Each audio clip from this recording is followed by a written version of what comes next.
Someone recently explained, in a single sentence, why the Church's voice in the West no longer carries the weight it once did. The Church embraced the world and became like the world it was meant to change. This was not said by a polemicist. It was not posted on a blog.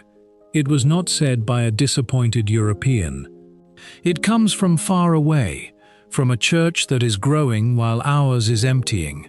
And in the same week, from another continent entirely, another authoritative voice said something that seemed at first to prove him right, but that ended up pointing in exactly the opposite direction. The first man is Matthew Hassan Kuka. He is 73 years old, and he leads the Diocese of Sokoto in northern Nigeria. He spoke on August 10th in a long interview, and he was asked what mistakes the Church in Europe had made to end up with churches sold, converted, or standing empty. He went back to the very beginning. He reminded his interviewer that it all started with 11 frightened men who were told not to bring money with them, hunted down into the catacombs. They did not seek secular power. They relied only on the power of the Holy Spirit. Then he named the specific breaking point, using a word few would expect from a bishop, because it speaks of falling in love. What eroded the moral authority of the Church, he said, was the heated love affair with secular power. The image that follows is the strongest part of the entire interview, and almost no one covering it has actually picked up on it. Once the Church leaves the ground floor, where the people are, and rises to the upper echelons of power, it gradually loses its moral strength. What comes next is even harsher, because it does not describe a defeat the Church suffered. It describes a resemblance the Church actively wanted. Secularism exploited this, he said. The Church embraced the world and became like the world it was meant to change. He was asked whether Africa, given its current vitality, is somehow immune to this same pattern. His answer was blunt. There is no immunity to this virus. The only immunity is learning from the stories of others. He added a proverb his grandmother used to tell him, the kind of line that stays with you. What made the mother vulture bold will make her little one bold too. The numbers behind his warning are worth stating plainly. Across the whole of Africa, there were roughly 2 million Catholics at the start of the 20th century. Today, there are 281 million, more than 140 times as many in just over 100 years. In Nigeria alone, there are approximately 35 million Catholics, with weekly mass attendance around 94%, the highest recorded anywhere in the world. But Kuka does not hide the other fact embedded in those same numbers. Almost 9/10 of Africa's Catholic growth comes from the children of existing Catholic families. Only a little more than 1/10 comes from adult conversion. Asked whether a faith transmitted primarily by birth is not, by its nature, fragile, he did not defend himself against the question. Fragility, he said, is inherent in any institution that is left unattended. There is a passage in the interview that shifts the tone entirely, and it concerns a young man whose name the interview does not give you directly, but whose name the bishop's own house now bears. He was 18 years old, a seminarian, kidnapped along with 3 companions. After negotiations and the payment of a ransom, the other 3 were released. He was killed. The reason became known a year later, when the kidnappers were captured and confessed. They killed him because, despite their weapons, he kept insisting that they had to repent of their crimes and return to God. Today, the bishop's house carries his name, and at the seminary in Kaduna, there is a shrine built in his honor, a detail that tells you how heavily that death still weighs there. Kuka's own judgment on the killers leaves no room for softening, and it draws directly on the Psalm's condemnation of idols. Those who threaten to kill for God are idolaters, with mouths that do not speak and eyes that do not see. And when it comes to how the Church should actually respond to this kind of violence, he pushes back against the very word most people reach for. What we call persecution, he said, is largely another name for the failure of the state. He also described a fellow bishop who, to reduce casualties in the event of an attack, had ordered the faithful to attend Mass in small, staggered groups, and Kuka's own response to that idea. "No," he said, "we would be worshipping in their evil temple." Now turn to the other side of the world, because in those same hours, a cardinal touched the exact same wound from the exact opposite direction. On August 18th, Cardinal Burke appeared in a video message at the Shrine of Our Lady of Guadalupe, and he put his finger on a distinction many Catholics no longer seem to hold on to clearly. The distinction between the man and the office. He phrases it in a way meant to be easy to remember. He is also a man, and sometimes the Pope speaks as a man, and sometimes he speaks as the Vicar of Christ on earth. From that distinction, he draws a conclusion few cardinals put into writing so directly. Spontaneous declarations made to journalists are not the doctrine of the faith, and a believer can legitimately raise an objection to them. But immediately afterward, he closes the door on anyone who might want to use that same distinction as a shortcut out of obedience entirely. We must never, ever lose respect for the office of St. Peter, the office conferred by Christ himself. And he added the specific phrase that spread rapidly across Catholic websites within hours. Even if there were popes who did not fulfill their ministry in a worthy manner, the office of the Vicar of Christ on earth remains, and will always remain. This is not the first time Burke has had to clarify exactly where he stands on this question. Last October, fabricated AI-generated videos circulated online showing him appearing to rebuke the Pope directly, and he publicly denied they were genuine. If you have followed this far, you will already have noticed something important. These two men, Bishop Kuka and Cardinal Burke, begin from the exact same underlying observation that something has gone genuinely wrong in how the Church's authority is currently being received in the West. And from that identical starting point, they arrive at conclusions that share almost nothing else in common.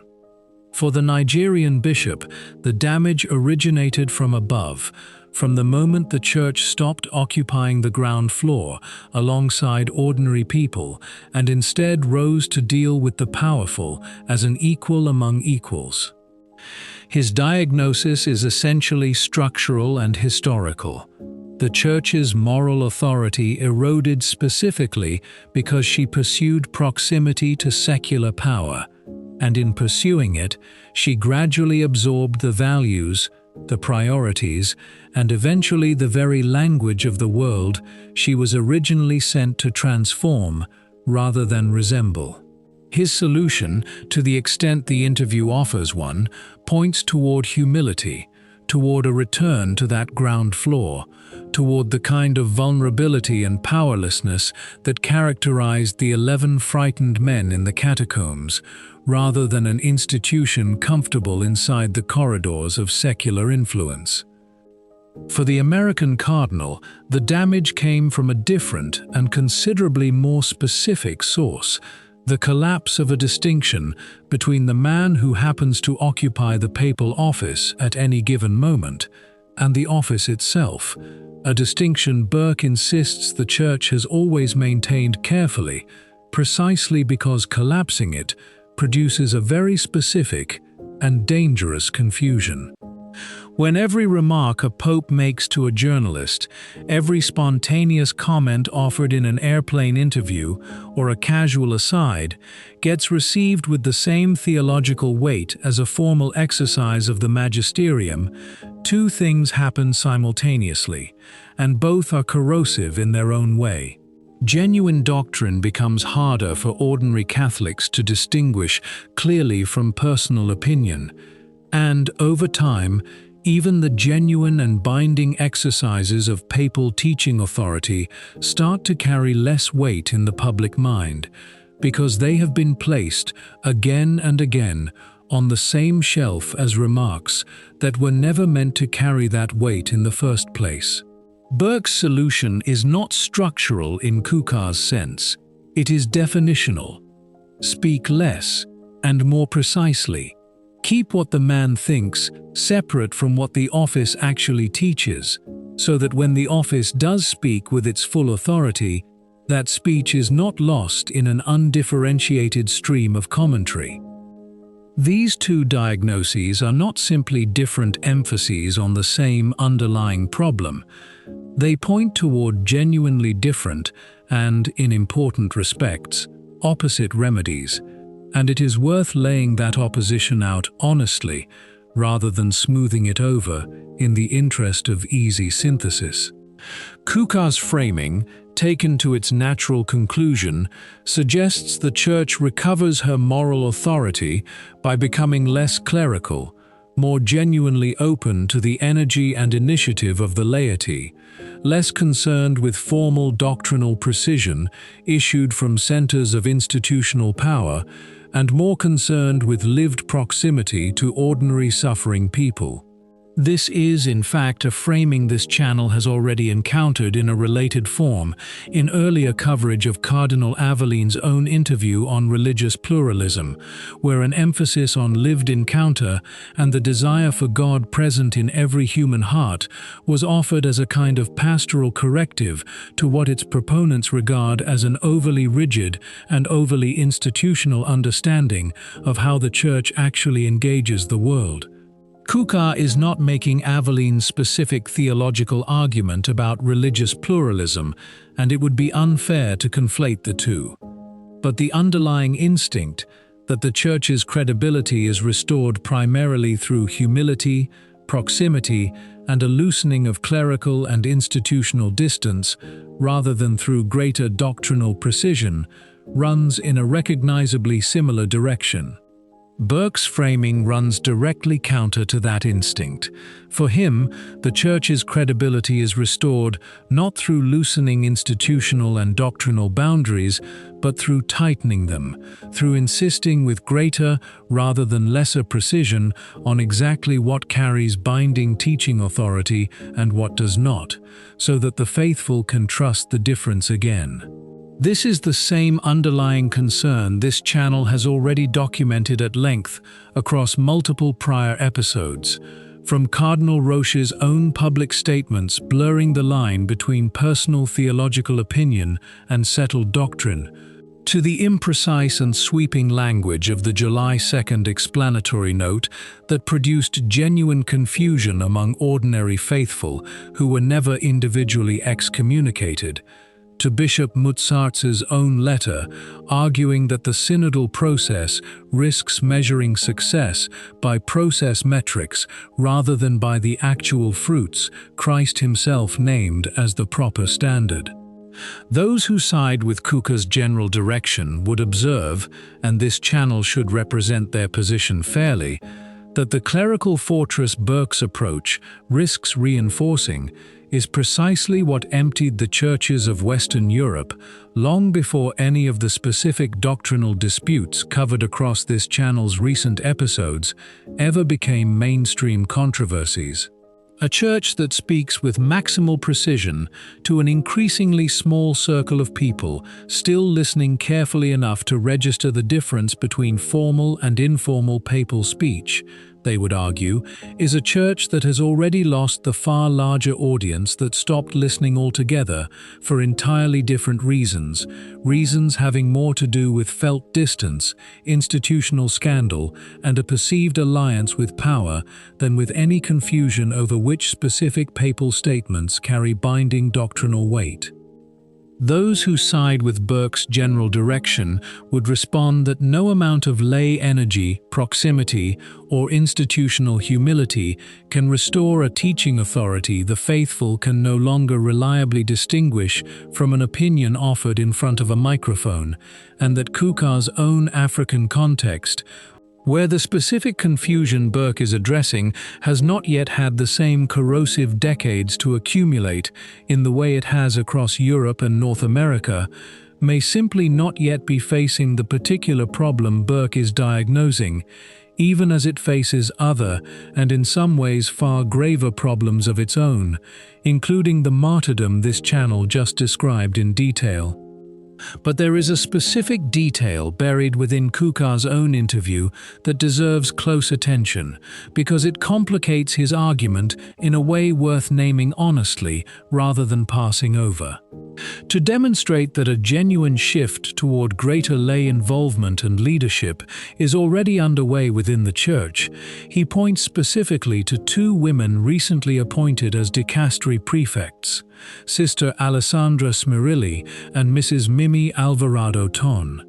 According to the interview, Alvarado Ton was appointed by Pope Leo XIV on June 2nd, took office on November 1st, and is both the first laywoman to lead a Roman dicastery and, at 39, the youngest of all current prefects.